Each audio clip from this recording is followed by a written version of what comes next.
G'day everybody, welcome back to a brand new video on the YouTube channel, and today I'm going to be going through every single team that I've tipped for round 8 and how much they're going to win by. If you guys enjoy this video, feel free to like the video, subscribe to the channel if you are new, and hit the notification bell so you can be notified when new videos coming out. Enough wasting your time, let's get straight into it. Alright, now before we get into the tipping, let me quickly go through every single tip that I got incorrect for round 7. And it's going to be a pretty short part because I got every single tip last week correct. I got 9 out of 9 tips correct, so I'm pretty proud of that. The first perfect round of tipping I've gotten all season, so that's a start. Hopefully we can have another week like that this week.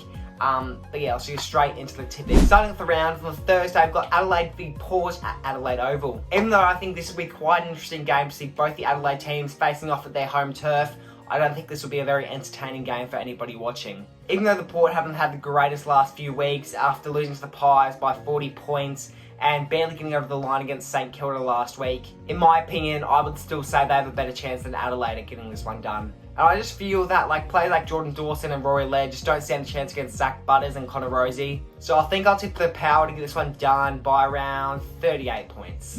Next game of the round, on the Friday, we've got Pies v Port at the MCG.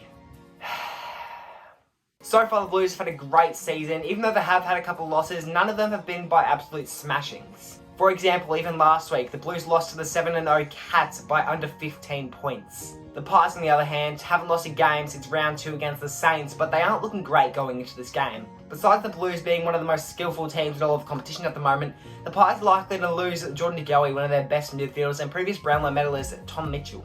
So I guess I'm going to tip the Blues, and I reckon it's going to be quite a high margin. I'm going to go 42 points. Starting for Saturday, we've got the Giants versus the Swans at the SCG. Potentially one of the better games of the round, with both Sydney teams taking on each other at their home turf.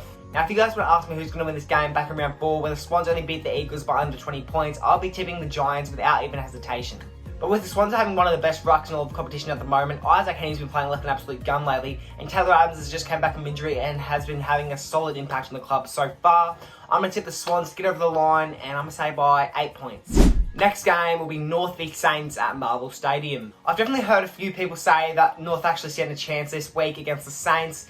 If I'm going based off what I've seen so far, I think even with Harry Sheasel and Luke Davis-Uniacke, I still don't think North stand a chance against St Kilda. So far the Saints have beaten the Pies, the Tigers, and nearly beat the Giants but lost by 1 point. And those 3 teams are considered better than North Melbourne. So I'd say the Saints have a good chance going into this game. The Saints also have some gun players being Rowan Marshall, Jack Sinclair, Jack Steele, Bradley Hill. The list just goes on and on and on, but I'm just going to cut to the chase. I'm saying the Saints get it done by 27 points. Next game is Melbourne v Cats at the MCG.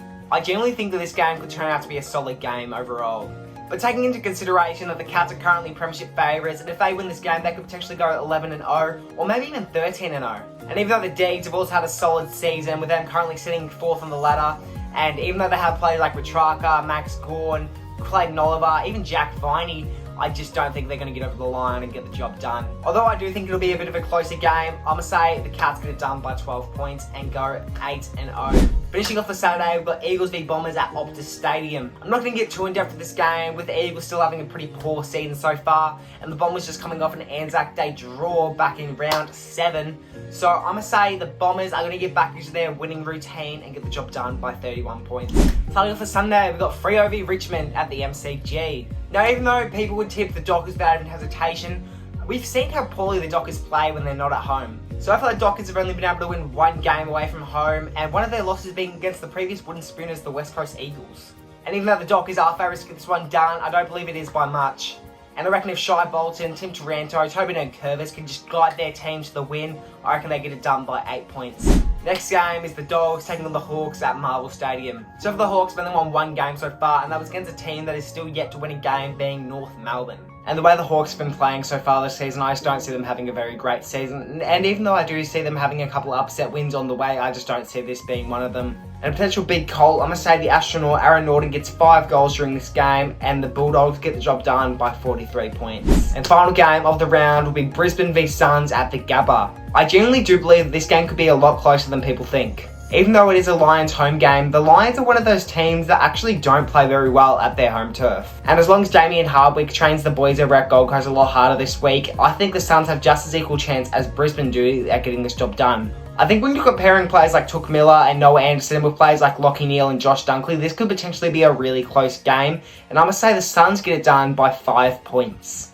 And that is it for this round of tipping. If you guys enjoyed this video, feel free to like the video, subscribe to the channel if you are new, and hit the notification bell so you can be notified when new videos coming out. See you guys next time. Peace.